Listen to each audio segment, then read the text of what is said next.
নমস্কার বন্ধুরা, sister tasty কিচেনে আপনাদের সবাইকে স্বাগত জানাচ্ছি। তো টেস্টি কিচেনে আজকে একটা নতুন রেসিপি, মম রেসিপি, পুঁই শাকের ডাল। তো প্রথম থেকে শেষ পর্যন্ত আপনারা দেখুন যে পুঁই শাকের ডালটা আমি কিভাবে বানাচ্ছি। তো চলুন দেখে নিই যে কিভাবে বানাচ্ছি। প্রথমে খালি কড়াইতে মুগ ডালটা ভেজে নিচ্ছি, কেন কি তেল দিয়ে ভাজছে না, এখানে খালি কড়াইতে একদম একটু সুন্দর লালচে লালচে ভাব হবে, ডালটা এভাবে ভেজে নিচ্ছে। বন্ধুরা, এই যে ডালটা ভাজা হয়ে গেছে, এবার এটাকে ধুয়ে নেব, কেন কি ডালের গায়ে তো অনেক পাউডার থাকে, এই জন্য ডালটাকে ভালো করে ধুয়ে নেব। বন্ধুরা, এবারে ধুয়ে দেওয়া ডালটা এইবারে গরম জলে দিয়ে দিচ্ছে ফোটার জন্য, ভালো করে এবারে ডালটা সেদ্ধ হবে। বন্ধুরা, এই যে ডালটা আমার সুসিদ্ধ হয়ে গেছে, একদম স্মুথ, একদম গলে একদম এবার এটাকে নরম হয়ে গেছে। এটাকে ডালটাকে কাটা মেরে জল দেবে, ডোলে একদম পুরো চন্দন বাটা করে দেবো, ঘোলা ঘোলা জল করে দেবো। তার বন্ধুরা, এবার দিয়ে দিলাম নুন,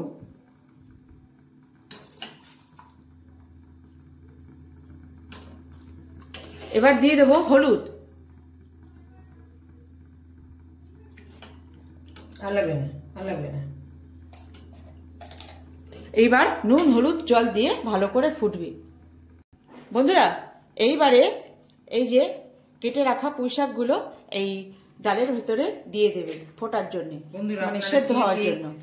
ডাটা পছন্দ করেন তাদেরই কিন্তু এই ডালটা ভালো লাগবে।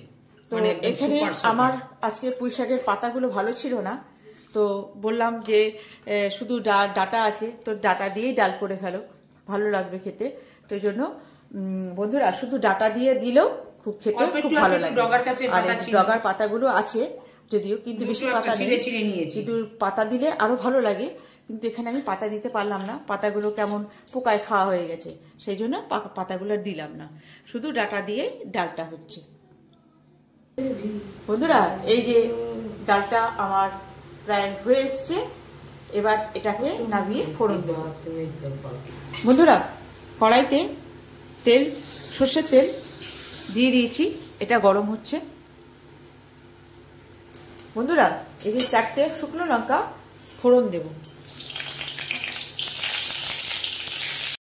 এবার দিয়ে দেবো বন্ধুরা 5 ফোড়ন।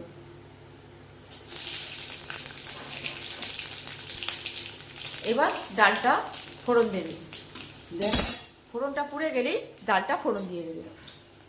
ফোড়নটা পুড়ে গেছে, এইবারে ডালটা ফোড়ন দেবে। দেখেন গন্ধটা, হ্যাঁ, গন্ধটা বেরিয়ে যাচ্ছে।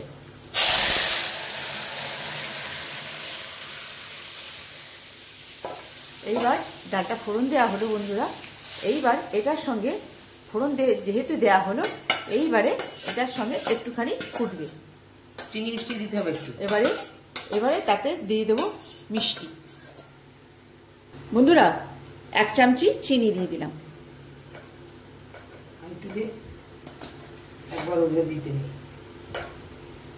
এইবার একটু ফুটবে, তারপরে নামিয়ে নেব।